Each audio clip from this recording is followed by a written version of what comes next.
സംവരണത്തിൻ്റെ കാര്യത്തിൽ, ജാതി സംവരണത്തിൻ്റെ കാര്യം ഇപ്പോൾ ഒരു വിഷയമേ അല്ല. എല്ലാ ജാതികൾക്കും സംവരണമൊക്കെ ആയി എല്ലാവരും നല്ല സംതൃപ്തരായിട്ട് പുളിശ്ശേരിയൊക്കെ അടിച്ചിട്ടിരിക്കുകയാണ്. പ്രശ്നമില്ല. ഇപ്പോൾ അങ്ങനെ ഒരു വിഷയമില്ല. പോട്ടെ. പണ്ടും ഇന്നും ഇപ്പോഴും ഈ ജാതി പോയിട്ടില്ല എന്ന് കാണിക്കാനായിട്ട് ഉന്നയിക്കുന്നൊരു കാര്യമാണ് വിവാഹ പരസ്യങ്ങളിൽ ജാതി കൊടുക്കുക. വിവാഹ പരസ്യങ്ങളിൽ ജാതി കൊടുത്തിട്ട് ഓരോരോണ്ണം ഞാൻ വായിക്കാം. വിവാഹമോചനം നേടിയ മധ്യവയസ്കൻ, ഡ്രൈവർ, കുട്ടികളില്ല, വീടും സ്ഥലവും ഉണ്ട്, അനുയോജ്യമായ ആലോചനകൾ ക്ഷണിക്കുന്നു, അമ്മയെയും മകനെയും അടങ്ങുന്ന കുടുംബത്തെ സ്നേഹത്തോടെ നോക്കുന്നവരായിരിക്കണം, ജാതി പ്രശ്നമല്ല, SC/ST ഒഴികെ. വിശ്വകർമ്മ യുവാവ്, GS 37, ഉത്രട്ടാതി, BCom, ഡ്രൈവർ, ജാതി പ്രശ്നമല്ല, SC/ST ഒഴികെ. വീണ്ടും വേറെണ്ണം, വിശ്വകർമ്മ യുവാവ്, പുണർതാം, ശുദ്ധം, കുവൈറ്റിൽ ഡെൻഡർ, ലീവ് ഉണ്ട്, സാധാരണ കുടുംബം, SC/ST ഒഴികെ, എല്ലാം സ്വീകാര്യം. കുടുംബി യുവാവ്, ചതയം, 175 സെൻറ്റിമീറ്റർ, ഓക്കെ, അതും SC/ST ഒഴികെയുള്ള യുവാക്കളിൽ നിന്ന് ക്ഷണിക്കുന്നു. സർക്കാർ ജോലി, വെജിറ്റേറിയൻ, ഹിന്ദു യുവാവ്, ഹിന്ദു എന്നേ ഉള്ളു, SC/ST ഒഴികെ. കാസ്റ്റ് നോ ബാർ, ബാറിൽ കാസ്റ്റ് ഇല്ലാന്നായിരിക്കും. ഈ സത്യമാണ്, കാസ്റ്റ് ഇല്ലാത്ത. ഈ ഇടവാത്തി യുവാവ്, Makayiram, government, Thiruvananthapuram, except SC/ST, ഇംഗ്ലീഷിലാണ്. അടുത്ത വിശ്വകർമ്മ, ജാതി പ്രശ്നമല്ല, ശുദ്ധവും ചേരും, SC/STക്കാർ ക്ഷമിക്കുക. ഇനി ഇതാണ് ഇതിനേക്കാൾ രസം. സ്വതന്ത്ര ചിന്താഗതിയുള്ള പിള്ള യുവാവ്, 38, MBA, ചാരിറ്റി, കൃഷി, സിനിമ എന്നിവയിൽ തൽപരൻ, ഇപ്പോൾ ഓഹരി കച്ചവടം, സ്വന്തമായി ഭൂമിയുണ്ട്, സമാന ചിന്താഗതിയുള്ള ദളിത ജീവിതം ആഗ്രഹിക്കുന്ന വിദ്യാഭ്യാസമുള്ള യുവതികളിൽ നിന്നും ആലോചന ക്ഷണിക്കും, SC/ST ഒഴികെ പുനർവിവാഹം പരിഗണിക്കും. ഈ സ്വതന്ത്ര ചിന്താഗതി എന്ന് പറയുന്നത് സ്വതന്ത്ര ചിന്താഗതിയൊന്നും അല്ല കേട്ടോ, സ്വതന്ത്ര ചിന്താഗതി എന്നാണ് പറഞ്ഞിരിക്കുന്നത് കേട്ടോ. ഓക്കെ, ഇത് എന്താണ് ഇത്ര എടുത്താൽ നിങ്ങൾ എന്നോട് ചോദിച്ചേക്കാം. ഇത് വെച്ച് ഗൂഗിളിൽ പറഞ്ഞാൽ കിട്ടുന്ന പരമാവധി എല്ലാം ഞാൻ എടുത്തിട്ടുണ്ട്, ഒരെണ്ണം പോലും ഞാൻ വിട്ടിട്ടില്ല. ഗൂഗിളിൻ്റെ ഇതാണ് ഞാൻ കൊടുത്തിരിക്കുന്നത്.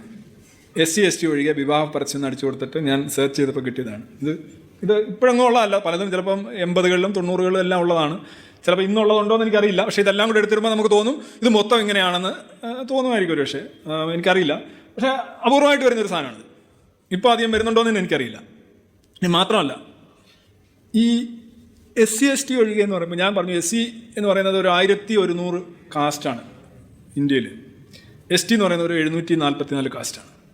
കേരളത്തിൽ 69 SC വിഭാഗത്തെ PSC നോട്ടിഫൈ ചെയ്തിട്ടുണ്ട്. അതുപോലെ തന്നെ 44 ST ഉണ്ട്.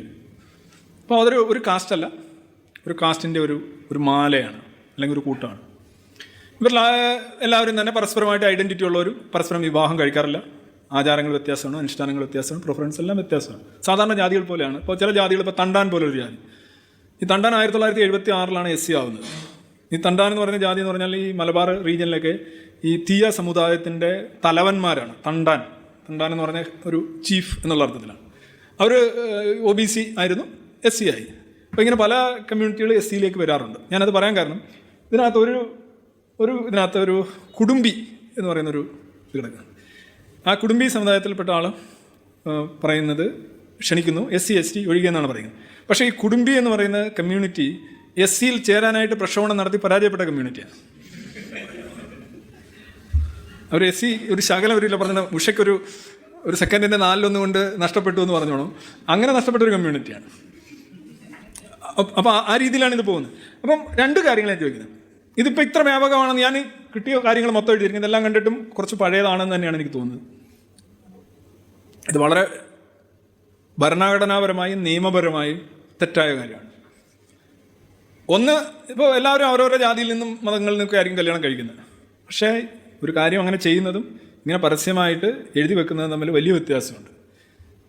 ഒന്നാമത്, against the Constitution, Article 14, Article 16 of the Constitution, it's a constitutional violation, so it's a crime under IPC. പിന്നെ എന്തുകൊണ്ട് ഇതെല്ലാവരും ഇങ്ങനെ എഴുതുന്നു? ഇപ്പോൾ ഇങ്ങനെ എഴുതുന്നത് ഞാൻ പറയുന്നില്ല, എനിക്കിപ്പോൾ ഇന്നത്തെ പത്രങ്ങളിലൊക്കെ നോക്കി കാണാൻ കഴിയുമെന്ന് ഞാൻ കരുതുന്നില്ല.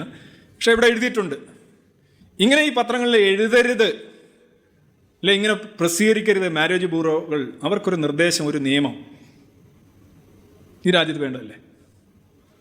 ഇതിനെതിരെ ഇതാണ് ജാതിയുടെ അടിസ്ഥാനം എന്ന് പറയുന്നവർ ആരെങ്കിലും പറയണ്ടേ? ഇത് വളരെ വലിയൊരു വയലേഷൻ അല്ലേ? ഇത് ഒരു വിഭാഗം ആളുകൾ വേണ്ട എന്ന് പറയുന്നത് ശരിക്കും അയിത്തം തന്നെയാണിത്. ഇതിനെതിരെ സംസാരിക്കാനും ശ്രദ്ധിക്കാനും, അല്ലെങ്കിൽ ഇങ്ങനെ ഒരു നിയമം ഉണ്ടാക്കണം.